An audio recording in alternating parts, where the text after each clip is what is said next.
Students, welcome to week 2. I'm so sorry that we're not meeting in person this week, but hope you had a wonderful Labor Day.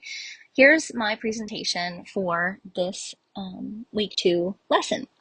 To advance to the next slide, just make sure you hit the right arrow or to the right side of the slide, and it should turn to the next slide. There may be a few videos that you'll need to interact with and hit the play button, so be on the lookout for that. Otherwise, let's delve into week 2. One quick thing I want to note that if you are watching the video version of this, there may be some videos that don't play. You can find the links to all of those videos that possibly won't play in this presentation by going to the PDF of the week 2 lecture, and all of the links are there so you can play the links through that, just in case.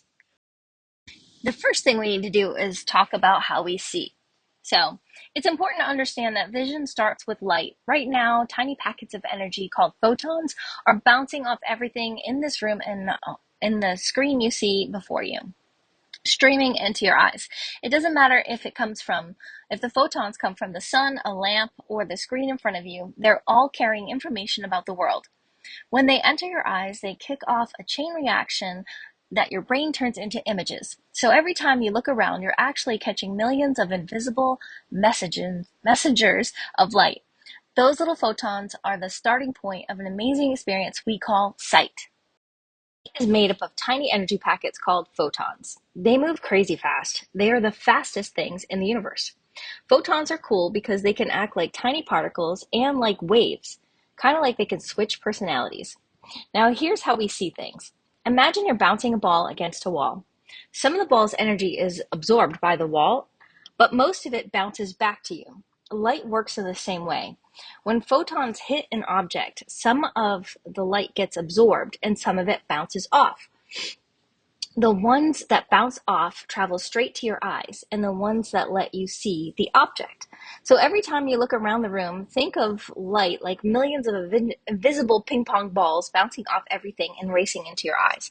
That's how vision works. Light is the messenger, bringing the world's details to you. Now let's zoom in on the eye itself. It's like a high-tech camera built right into our bodies. At the very back of the eye is the retina, and this is where the real magic of sight happens. The retina is covered with millions of special light sensors called rods and cones. Rods are like night vision experts. They don't see color, but they help us detect movement and see in dim light, perfect for spotting something in your peripheral vision. Cones are the color and detail specialists. They let you see the bright blue sky or the tiny details in a drawing. Right in the center of the retina is a tiny powerhouse called the fovea, and it's packed with cones that give us super sharp focus. But here's the surprising part. Only a very small part of what you're looking at is actually in crystal clear focus at any given time. Your brain fills in the rest of the picture so you feel like you're seeing everything clearly. Amazing. Our ability to see color comes from 3 types of cones, each sensitive to different wavelengths of light: red, green, and blue. And these are primary colors of light. When these colors mix, they create a full spectrum of color that we perceive. Interestingly, what we see as color is actually our brain's interpretation of different light frequencies. The process is so seamless that we often take it for granted. Here's a video to better explain how we see color. You might have heard that light is a kind of wave, and that the color of an object is related to the frequency of light waves it reflects. High-frequency light waves look violet, low-frequency light waves look red, and in-between frequencies look yellow, green, orange, and so on. You might call this idea physical color, because it says that color is a physical property of light itself. It's not dependent on human perception. And while this isn't wrong, it isn't quite the whole story either. For instance, you might have seen this picture before. As you can see, the region where the red and green lights overlap is yellow. When you think about it, this is pretty weird. Because light is a wave, 2 different frequencies shouldn't interact with each other at all.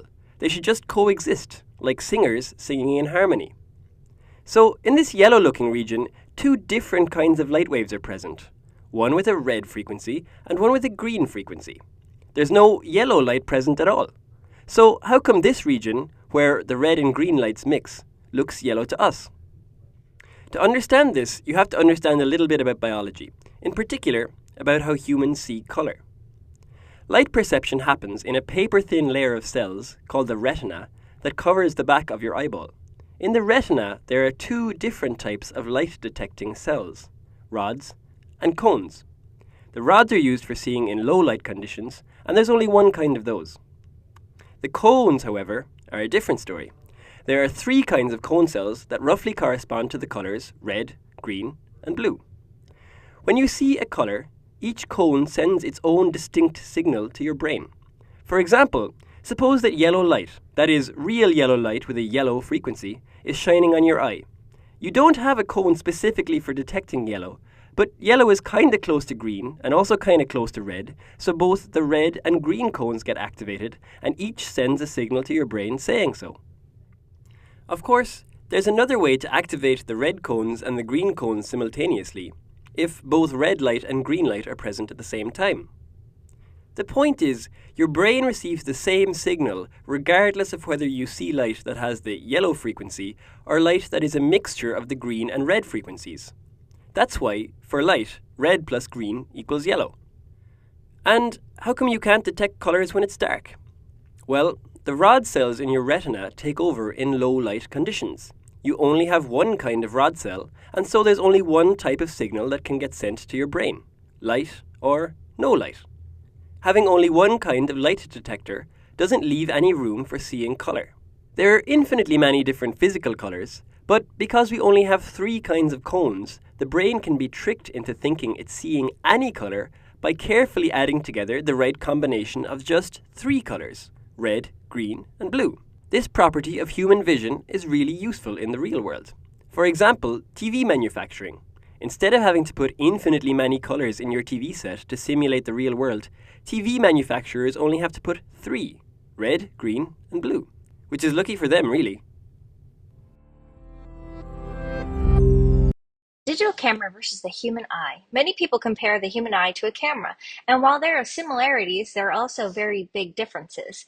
Both have lenses to focus light and aperture to control brightness, but the eye has much greater dynamic range and much better color adaptation than any camera. Here's a quick video to go over the key differences. Chapter 2, they talk about getting to know your camera. Well, in this class, we're going to really work with cell phones and the Canon R100. I have a video that we're going to watch in class as we have these cameras and discover more about it. So we'll have to wait till next week for that. But I figured we could talk a little bit about what you can do to start preparing.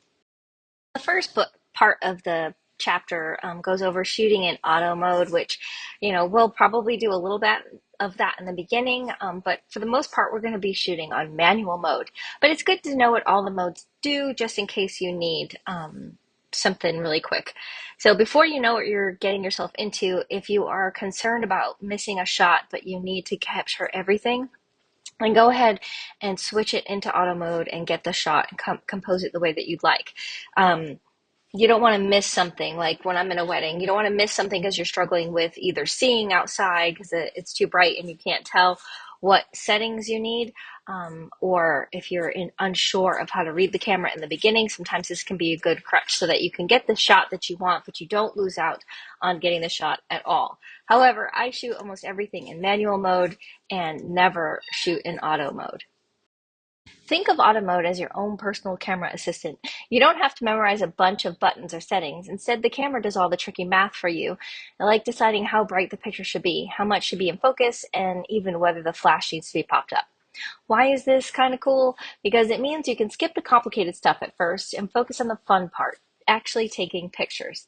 In auto mode, your job is simple. Decide what story you want to tell with your photo, frame up your shot, explore different angles and subjects, and just take the shot. It's like the training wheels when you start learning to ride a bike. The bike balances itself so you can focus on pedaling and steering. With auto mode, the camera balances itself for you so you can focus on the composition. That's the art of arranging things in your photo to make it interesting. After this week, though, you probably will never go back to auto mode unless you are in a tough situation. So we are going to go over this together in class next week, but I figured I would just include it here just so that you'd have it. This is the user guide for the Canon R100 series that we are going to be working with in class. We're all going to go through this video together. It's a 20-minute video, so if you don't want to watch this right now, you don't have to. You can feel free to skip along. I just wanted to put this out there in case you wanted to get a head start and watch it.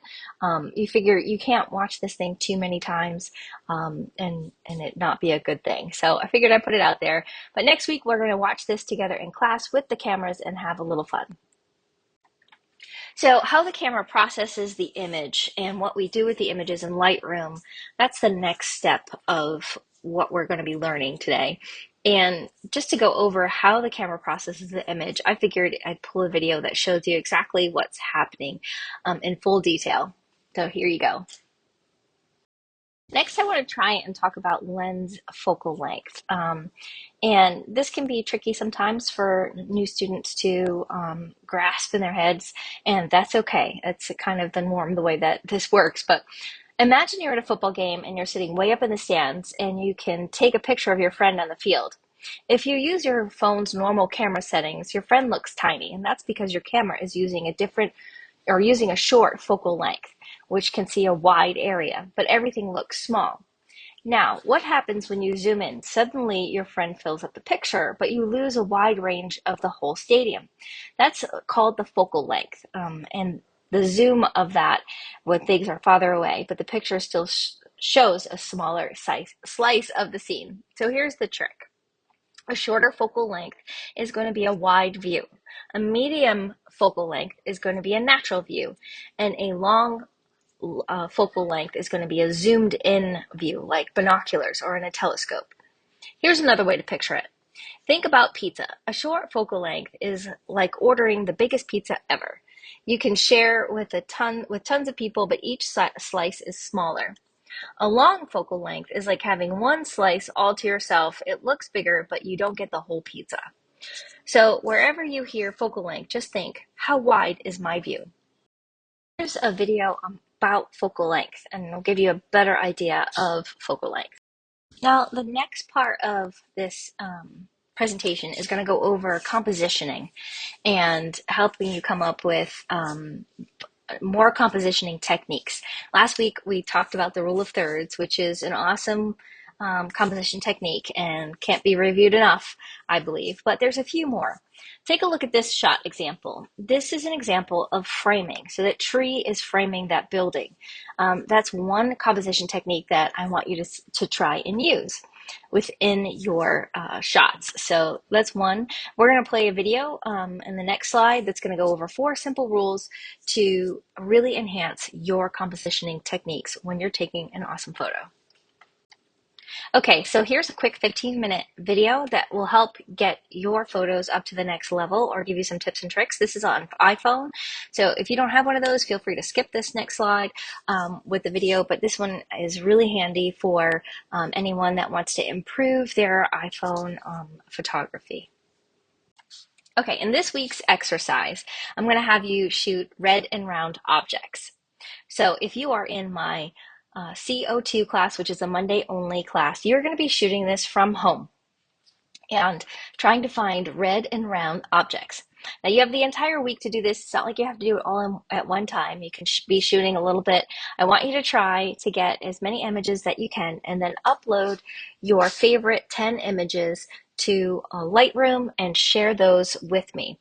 Now, if you're not sure on how to do that part, that's okay as well. You can just upload the 10 images into the discussion board or the Dropbox rather, and that is fine as well, since I know that my CO2 section is not going to get the same experience with the Lightroom as all of my other sections, but I wanted to at least go through this exercise for the week. In this video, this gentleman is going to go over how he's giving himself this exercise of red and round to try and come up with honing in on that creative eye. That's what all my exercises are. I like to do them every single week with you, and this is this week's. I love that there's a video on this, so that's why I've included it. Please disregard anything at the end about trying to share that with him. You're just going to upload these to D2L in the Dropbox. This is a Dropbox, not on a discussion board. And we will share these with each other next week in class. Unless you are in my Tuesday, Thursday, or Wednesday classes. My Monday only class will not participate in the review of that this week. It'll have to go to week 3. So hopefully that doesn't confuse anybody, but have fun shooting round in red. So just once you have shot all the images and come up with the 10 that you like, I want you to upload them into a Lightroom gallery and then share that link. I want you to try doing a little color correcting. Hopefully you're going through and have done a couple of Lightroom exercises. If not, that's okay too. You can just share the link. To share, if you're not sure how to do that, then you have to go back to that exercise that I had listed for last week and go through those videos, and that should help. If not, just feel free to upload the images themselves to the Dropbox and we'll review them as is. So if you look at the notes in this week's lecture, you're going to read a lot of stuff that I pulled directly from the book about the Lightroom workflow, color correcting, or correcting color and tone. I really feel like there isn't a whole lot of direction that I like to give students. I like them to discover this process on their own. But I'm going to give you a guidance right now. So the first thing I do when I open up Lightroom is I look at any geometric corrections. For instance, do I need to crop? Do I need to straighten, turn anything? Make sure that I look at the different features of alignment and composition. Do I want to pull on the rule of thirds to make sure that everything is lined up properly? That's the first thing. The second thing is to look if there's any imperfections in the shot, dust, spot removal. Then I like to fix the white balance, and then this is where I go and I also fix the blacks and the whites as far as what's really, really light and what's really, really dark, and then color correcting based on what my personal preference is for that image. A lot of this is personal preference, but I want you to start thinking about how you can play with your color and how you can have a little bit more fun with your imagery and creative impact on your imagery with Lightroom and how you're correcting the color and tone. This can also help you create tone within your image, and that can create a certain vibe or feeling. So I want you to think about that. And I really feel like that's really from what your preference is and what you want to do with your photography. So it's kind of up to you. Again, you can read the whole thing about every single piece of this on D2L under the notes, but I just want you to go into Lightroom and have fun and play with color correcting, play with white balance, and with toning. I will also go through this and show you a live example of that when we're in class together. One of the first Lightroom exercises I want you working on is correcting white balance. I want you to find that one. So open Lightroom, go to the Learn tab in the top left, and in the search bar, type white balance so you see this image come up and go through this tutorial. You can see how on the left half things look very yellowy and orangey, and on the right half things look balanced out properly. There's a very, very, very quick, easy thing to do in order to get that to happen, and I want you to go through that 1-minute exercise. I think it's 1 minute, possibly 3 minutes, but it's kind of life-changing, and it's so easy and simple to do that I want you to practice that one. Remember that every week you have 4 of these exercises to do. Each one of them are between 1 and 3 minutes, so we're not talking about a lot of time. It's just really going to help you in the long run, so keep up with those.